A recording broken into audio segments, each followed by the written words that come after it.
stairs. Now, and he held the baby by the leg, that I'm throwing this baby down, or you come and take your beating. Now it goes on beyond just saying that people beat. Some people now go on to make a psychological warfare, trying to prevent a father from seeing his child. And you know that if he because of the love he has for that child, then you now manipulate that person. It's emotional violence. So the violence move around. It's not just about a person beating someone, a person slapping someone, or a person sexually raping violence towards someone. Then we have the controlling behaviors. Now, when we talk about controlling behavior can be very many. We talk about monitoring people. You see people putting trackers in cars, bugging phones, or even saying that, you see people that find it difficult to even take pictures with other people because they don't know the impact that their partner or what their partner will talk about. Because somebody will say that, who is that man standing beside you? I said, I don't even know the man. I said, you don't know, you are lying. Since just go on and on like that. Now, the question that we will ask ourselves sometimes is, why do people who are in this kind of relationship, why is it that they don't get out? That's the first thing that we ask ourselves sometimes. We just say, why are people not going away? Why is she staying there if she's in such a bad relationship? And the fact that is that there is a fear. When you have fear, you don't think straight. Now, because of fear of what you don't know that this person can do. So most of the time people stay in such relationship.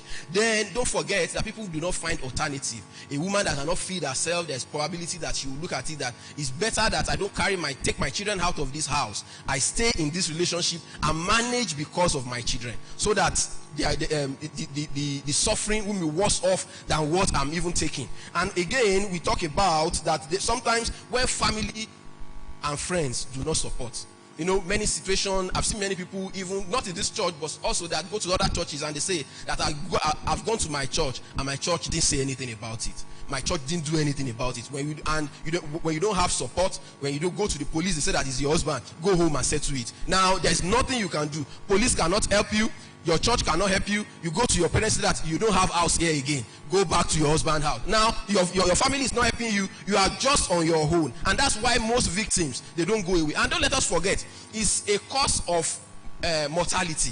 Many people die. And I tell you, because in our environment, we don't have statistics that show what is happening to people. But in all fairness, a lot of people that die is not because of medical illnesses. It's because of intimate partner violence. There are a lot of homicide that happen when people stay in such relationships. And of course, we are not talking about our emphasis. It's not that we want people to get divorced. Our emphasis is not separation, but for people to actually get help.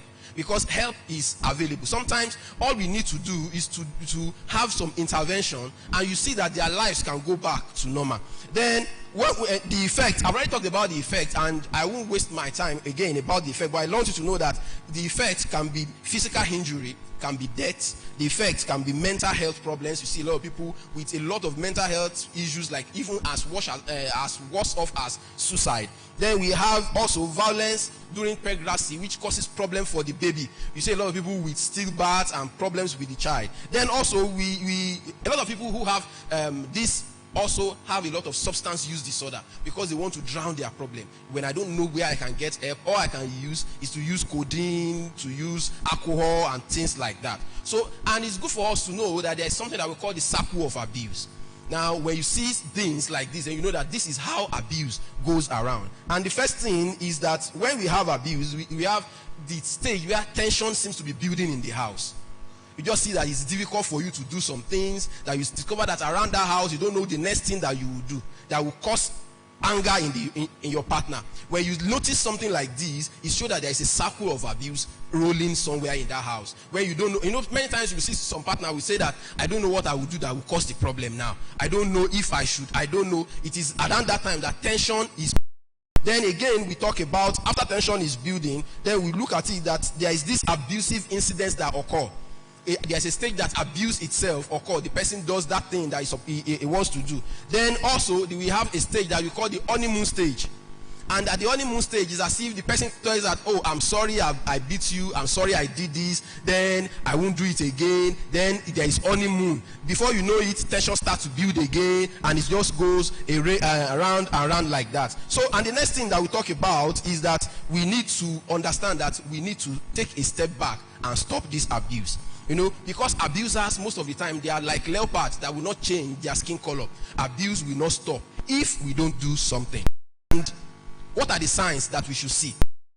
Most of the time, abuse is happening somewhere. Where you see a person that suddenly leaves a job or a career that he has always wanted to do because in a relationship, there is abuse in the air. Where you see people that are frightened or they are nervous when they are with their partner, there is abuse in the air. Someone that they have no control over their money any longer. They have no control over their finances again. There is abuse in the air. Where you see someone that the partner gets jealous, even about frivolous